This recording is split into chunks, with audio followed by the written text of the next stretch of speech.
Hi friends, today we want to talk a little bit about legal advice for grandparents who are raising grandchildren, understanding your rights and responsibilities. We won't go directly into all of those today, but we want to point you to how to find some of those things, how to get good advice. My first disclaimer, if you've watched my videos, many of you know that I am an attorney. I do not practice in this area, and I am not licensed in every state and country. And so none of what I give you is direct advice for your circumstance. I highly encourage you to seek legal advice in your state or your country if you're in this situation. There are just different laws and they apply differently, and you need somebody who's familiar with your jurisdiction to give you the right advice. But here are some things to think about, okay? Grandparents do have rights in most states at this point. There have been a lot of cases, a lot of laws introduced because the courts are recognizing essentially that families are somewhat dysfunctional and grandparents do want to be able to have access to visit their or their grandchildren. They may be in situations where they are raising grandchildren and they need to have legal authority to do so. So it's not automatic. Just because you're the grandparent, if something happens with a parent, either difficulty or even death, it's not automatic that you have a legal right to care for and make decisions for that child. You need to pursue action to make that the case. So do that. Get a lawyer. It's worth the investment. State statutes vary, and your state law will determine what you're allowed, what authority you have, and what documents need to be in place to exercise that authority. Please, please, please don't rely on what your neighbor tells you. One of the most frustrating things as attorneys is trying to overcome the advice that somebody's friends gave them. And think about it. They may not be a practicing lawyer. They may be just going on something they've read or some experience they had and how things worked out in their circumstance, but the facts may not be the same as your situation. So get advice from someone who practices in your jurisdiction and practices in this area of the law, because you can have great success or you can have great failure. And you don't want failure to look like you losing the ability to raise a grandchild that you care deeply about and there's a need for you to raise them. Here's a website that has some interesting information. It's called acl.gov. It's the Administration for Community Living. You can read several acts there that relate to grandparents raising grandchildren. It's really mostly advice and information, not anything greatly in detail, but there's some interesting information there. So I'd recommend taking a cruise through those websites and look and see what you can come up with that's pertinent to your situation. But again, go get the advice you need in the area in which you live. If you are raising grandchildren permanently, here are some things you need to consider and talk to an attorney about. And that would be getting legal custody, guardianship, or even possibly adopting children. It depends a lot on your circumstance, whether parents are living, are they willing to sign away their rights, are parents deceased, and you need to have full custody and legal authority. A lawyer will walk through that with you and help you get the documentation you need to have the courts recognize you as the caregiver for that grandchild. Many courts prefer family care over foster care, so that's an advantage for a grandparent. You're taking on a difficult job, possibly, but you are family. And for most children, that's still the best place for them to be, is with a family member. Get good legal advice. It may be costly, and I know that. I know what legal fees look like, but think of it in terms of the stability that it can create for you and for the child. One of the most difficult things to watch is when children get tossed from person to person and they have no stability in their lives. We all need stability to develop properly. And there's already been some sort of a disruption, or you would not be having this conversation or this situation in your family. You need to find ways to stabilize quickly, give the child the security, and then help them get them on a good path toward adulthood.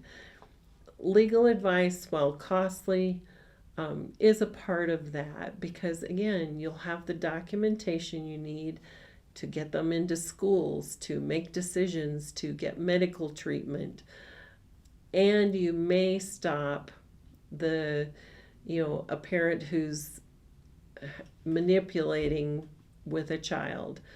Sadly, that happens. Take care of my child while I'm on this party streak, but once I'm done, or if I get mad at you, I'm going to come pick up that child and punish you by taking them away.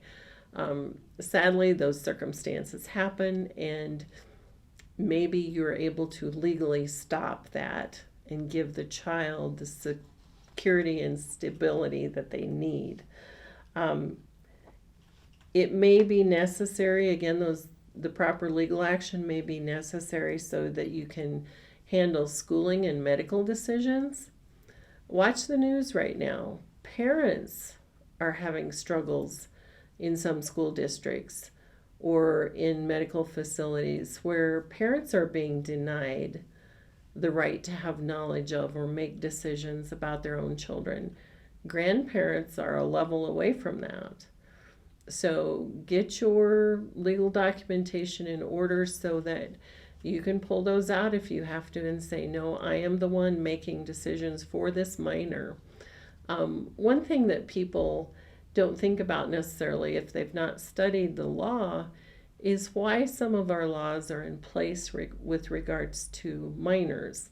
And as that law developed, part of that thought process was that we are not mature emotionally to make adult decisions, and it's developmental. It's not just a judgment call, but it's mentally and neurologically we haven't developed until we hit certain ages. And so the law always took the stand that a child is not competent to make certain decisions.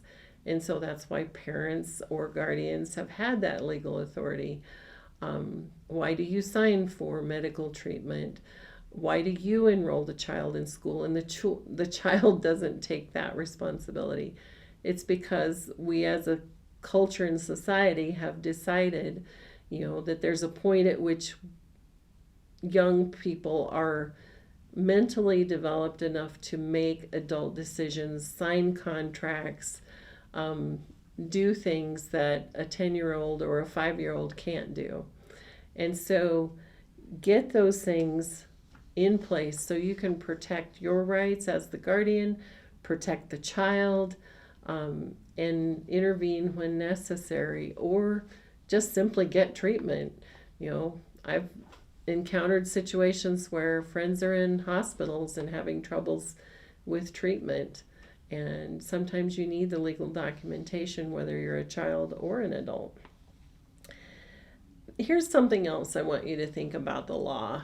A lot of times within the law, you're examining facts and situations based on standards that have developed over time in the law from cases.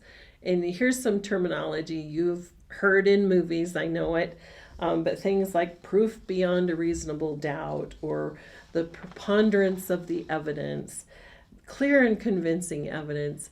All of those are kind of terms of art and standards by which we start gauging facts and judging facts in a situation. As you're thinking about your grandchild and the situation that you're living in if you're taking care of them. Here's a phrase that can be a standard by which you kind of judge how you act and how you proceed in the actions that you need to take. And it is, what is the best interest of your grandchild? What is in the best interest? That can play out in many ways, but it's the focus point, I think, if you genuinely care about the child. If the child is in danger, then it's probably in the best interest that they be in a home other than their parental home, possibly. If there are serious addictions that might cause that circumstance to develop, death of parents. I've worked with grandparents whose children or child was killed in a car accident, and suddenly they're thrust into that moment of they're now taking on partial responsibility for raising a child.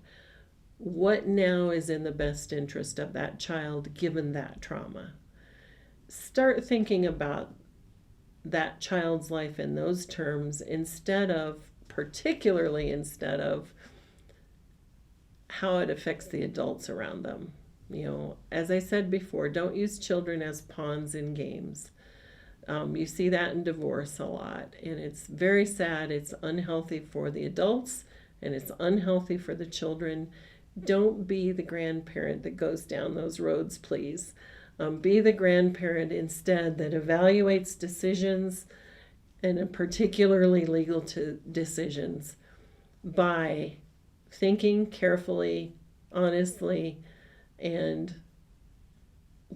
determining what's in the best interest of that little child who is the innocent in the situation and stands to lose the most if their childhood years are not handled well. We see plenty of people in our world who have been mistreated as children and have various emotional problems.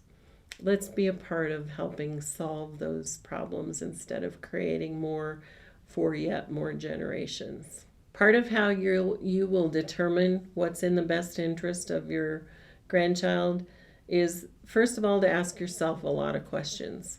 Why am I doing this? Why are they doing that? What's happening? What are the facts of the circumstance? What are the legalities of the circumstance? What are the risks? What are the benefits? Ask yourself a ton of questions.